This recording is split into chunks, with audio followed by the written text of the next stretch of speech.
دیا گیا ہے جنت اور جہنم کے دروازے 7 ہیں، ان کے 7 درجے ہیں۔ سورہ الطلاق آیت 12 کے اندر ارشاد ہوتا ہے کہ اللہ نے 7 آسمان اور انہی کے برابر 7 زمینیں بنائی جس کے اندر اس کا حکم اترتا ہے۔ اس کے علاوہ اللہ نے زمین پر اور 7 مضبوط آسمان یا پھر آسمان کی تہیں بھی بنا دی ہیں۔ حضرت یوسف علیہ السلام کے دور کے فرعون مصر کو خواب کے اندر 7 موٹی اور 7 دبلی پتلی لاغر گائیں دکھائی گئی تھی، اور قوم عاد پر اللہ نے 7 راتیں اور 8 دن تک عذاب کی آندھی کو چلائے رکھا۔ یہی نہیں بلکہ زمین پر بھی رینبو کے اندر 7 بیسک کلر ہیں جن سے باقی رنگ بنتے ہیں، اور اس کے ساتھ ساتھ میوزک کے بھی بیسک 7 سر ہوتے ہیں۔ زمین پر 7 بر اعظم ہیں اور 7 ہی سمندر کیوں موجود ہیں؟ آخر نمبر 7 کے اندر ایسی کیا خاص بات ہے کہ یہ قرآن کریم کے ہر ایک اہم واقعے کے اندر اور دنیا و کائنات کی بناوٹ کے اندر ہمیں ہر جگہ پر دیکھنے کو اور سننے کو ملتا ہے؟ یقیناً اس نمبر کے اندر کوئی نہ کوئی ایسا راز چھپا ہوا ہے جسے ہم لوگ ابھی تک نہیں جانتے۔ قرآن کریم میں نمبر 1 کے بعد نمبر 7 سب سے زیادہ بار رپیٹ ہوا ہے، اور یہ حقیقت ہے کہ ہماری کائنات کا نظام سب اٹامک لیول سے لے کر کائنات کی ترتیب تک سب ایک خاص قسم کی میتھمیٹیکل نمبرز کی ترتیب سے ڈیزائن کیا گیا ہے۔ میتھمیٹکس یا نمبرز اس کائنات کی ترتیب کی زبان ہے، اور ہماری یہ کائنات فیبناچی نمبرز یا گولڈن ریشو کی ترتیب پر بنی ہے جسے لیونارڈو آف پیسا نے متعارف کروایا، اور یہ ترتیب کچھ ایسے ہے کہ مثال کے طور پر آپ ایک نمبر کا اسکوائر لیں، اب اس کے ساتھ اسی سائز کا ایک دوسرا اسکوائر جوڑ دیں، اب اس کے ساتھ ایک 2x2 کا اسکوائر جوڑ دیں، اب اس کے ساتھ ایک 3x3 کا، پھر 5x5 اور پھر 8x8 کا۔ اب اگر ہم بالکل اسی ترتیب کو اسی طرح سے بڑھاتے جائیں تو یہ خاص قسم کی اسپائرل شیپ کو بناتی ہے جسے ہم کہتے ہیں گولڈن ریشو یا فیبناچی نمبرز۔ یہ وہ ترتیب ہے جو کہ اس وقت حاصل ہوتی ہے جب ہم ایک پچھلے نمبر کو اگلے 2 نمبرز کے اندر شامل کرتے جائیں، اور حیرت انگیز طور پر پودوں کے پتوں سے لے کر پھولوں، یعنی ہر ایک پودے، جانور اور خود انسان کے جسم کے اندر بھی بالکل یہی ترتیب موجود ہے۔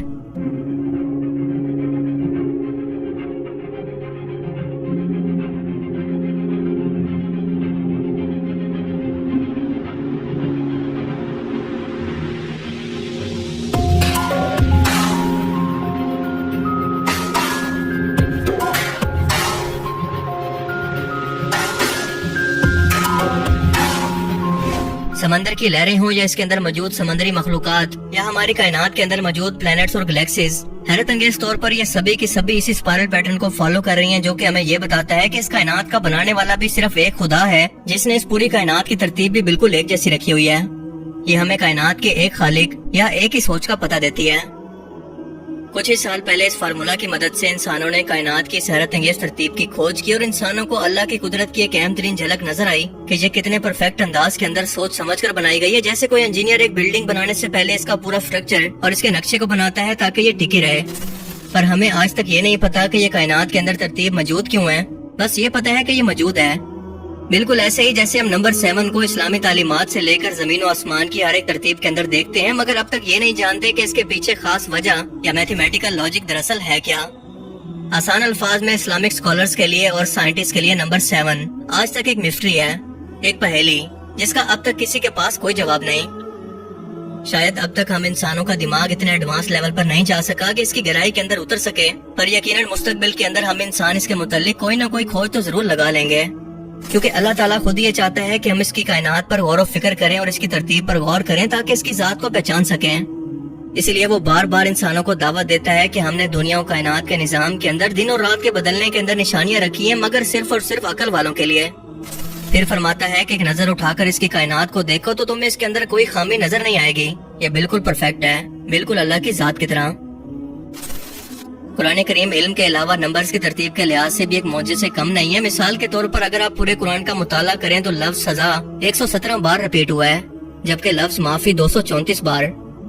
اسی طرح سے اللہ تعالیٰ قرآن کریم کے اندر حضرت محمد صلی اللہ علیہ وآلہ وسلم سے قرآن پاک کے اندر فرماتا ہے کہ کہو، یہ کہو کا لفظ 332 مرتبہ رپیٹ ہوا ہے، یعنی 332 ٹائمز، اور اس کے جواب میں لفظ انہوں نے کہا بھی 332 مرتبہ رپیٹ ہوا ہے۔